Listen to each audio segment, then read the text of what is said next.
பல நாகங்களை knock out பண்ணி இந்த நாகமணியை கொண்டு வந்திருக்கேன். நீ பெரிய திறமைசாலி நிரூபிச்சிட்ட. சூப்பர் காளியா. நாகமணி ரொம்ப அழகா பளபளன்னு வேற இருக்கு. நான் ஒரே ஒரு தடவை இத கையில எடுத்து பார்க்கட்டுமா காளியா? ஓகே, பாத்துக்கோ.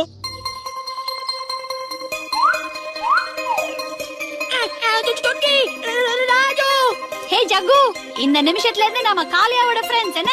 என்ன? ஆமா, நம்ம காளியா தான் எல்லாரையும் விட ரொம்ப பலசாலி தெரியுமா? போயிடு, வருவாங்க பாரு. என்ன காளியா? சரி, நாங்க புறப்படுறோம். சரி சரி, அடிக்கடி வந்து போங்க. ஆனா ஊருக்குள்ள நம்மள பத்தி 4 வார்த்தை பாலிஷா பேசணும்னா. காளியா செஞ்ச வேலையால டோலக்பூர் வாசிகள் எல்லாம் இப்ப பிரச்சனையில மாட்டிக்கிட்டு இருக்காங்க. நாம உடனே காட்டுக்குள்ள போய் அங்க இருக்கிற நாகங்கள் கிட்ட இந்த நாகமணியை ஒப்படைச்சிட்டு வரணும். அடடா, அங்க பாருங்க, காளியா திரும்பவும் தண்டால் சேட்டுக்கிட்ட போறா. என்ன பொழுது போகலன்னு இந்த பக்கம் வந்தியா, இல்லன்னா கண்டுபிடிச்ச புதையலையும் கையோட கொண்டு வந்திருக்கியா? கொண்டு வந்திருக்கோம். என்ன மாதிரி கல்லு தெரியுமா அது? இது வரைக்கும் அந்த மாதிரி ஒரு பீஸ நீங்க பாத்துருக்கவே மாட்டீங்க.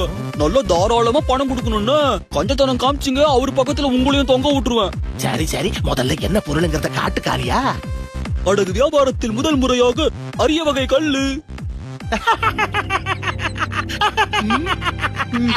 நல்லா இருக்கே, இதுதானா அந்த நாகமணி? அச்சச்சோ, இது நாகமணி இல்லையே. வெறும் ஒரு கண்ணாடி உருண்டைய வச்சுக்கிட்டு நாகமணின்னு பீலா விடுறான். திரும்பவும் நான் தான் பல்பா. நான் உங்களை சும்மா விட மாட்டேன். எப்படியும் அந்த நாகமணியை நான் கண்டுபிடிச்சு கொண்டு வந்தே தீருவேன். அசஞ்சா மேலே ஏறி உட்காந்துருவேன். பீம், மரியாதையா நாகமணியை கொடுத்துடு. நாகமணி உன்னோடது இல்ல.